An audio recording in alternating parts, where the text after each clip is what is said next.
cette histoire-là, c'est tellement spécial. En fait, c'est un père et son fils qui ont décidé de donner des dons de sperme, mais là, ils sont rendus qu'ils l'ont tellement fait que maintenant, ils sont rendus à 600 enfants donnés d'eux-mêmes de par leurs dons de sperme.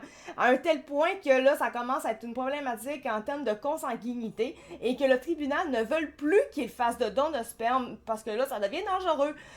Juste pour vous dire les vrais chiffres, Philippe Normand, lui, il a 162 enfants à son actif et son fils à lui, il s'appelle Dominique Silos, il a fait 451 enfants grâce à ses dons de sperme. Ça vient du journal La Presse, ça a été écrit par Caroline Touzin, publié hier à 13h40, donc on va aller comme suit.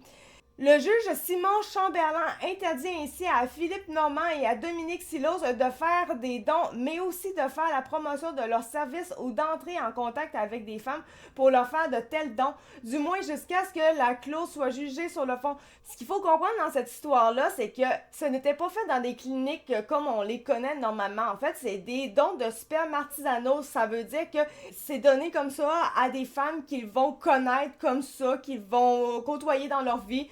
Ils leur donnent leurs semences et elles font leurs affaires avec ça et poussent des enfants comme ça. C'est pour ça que finalement, il n'y a pas rien qui a été vérifié, etc. en réalité.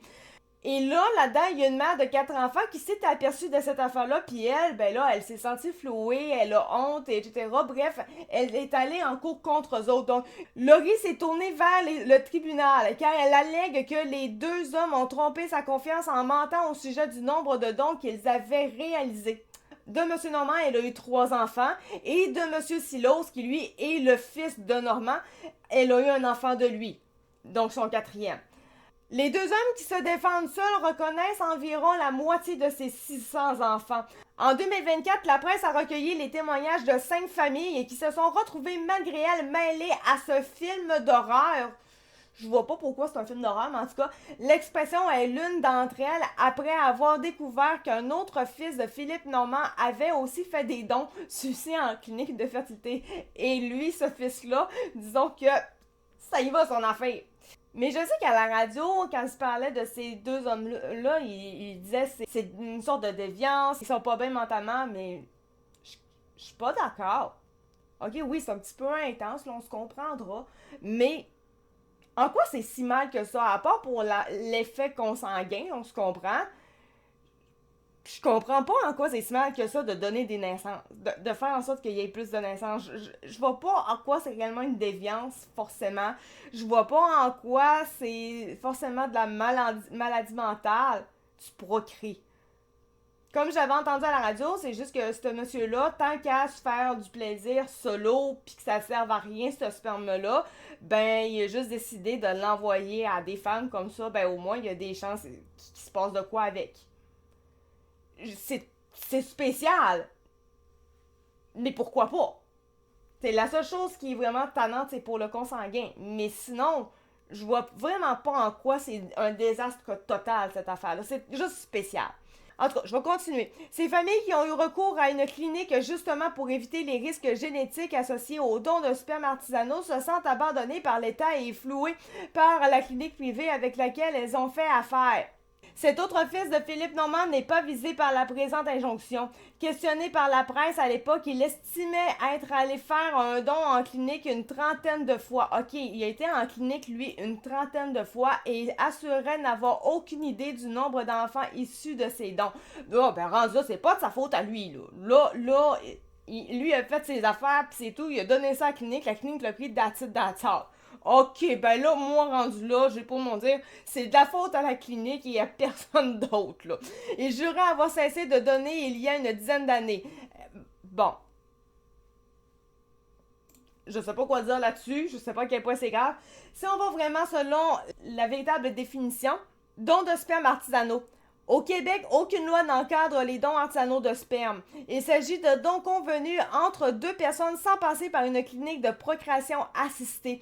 Donc, en tout cas, ce qu'on peut savoir, c'est au moins le fils, lui, Philippe Normand, il a passé par au moins une clinique. Donc, ok. Sinon, j'ai pour mon dire, celles qui ne passent pas par des cliniques et font vraiment affaire avec, comme ça, des gars comme ça, artisanaux, on se comprend, là, vous courez après le trou. C'est tout ce que j'ai à dire. Des conséquences psychologiques importantes.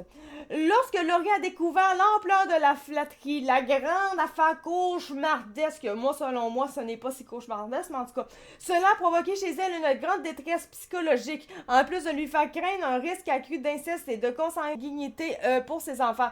La mère subit d'importantes conséquences psychologiques puisqu'elle est désormais confrontée au fait que ses enfants font partie d'un vaste réseau de parenté comprenant des centaines de demi-frères, demi-sœurs, oncles, tantes, alors qu'il n'y a pas de consenti, a fait valoir son avocate. Ben oui. Selon la demanderesse, une entente avait été conclue entre M. Normand et elle pour qu'il limite ses dons à un maximum de 10 familles, sauf pour compléter les familles déjà entamées.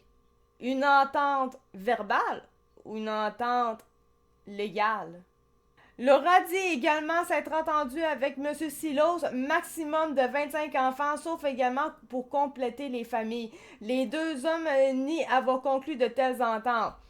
Le juge Chamberlain affirme dans sa décision de 9 pages que le nombre d'enfants conçus grâce au don de 2 hommes excède considérablement les limites généralement recommandées par les experts afin de prévenir des conséquences potentiellement graves pour les enfants et les parents.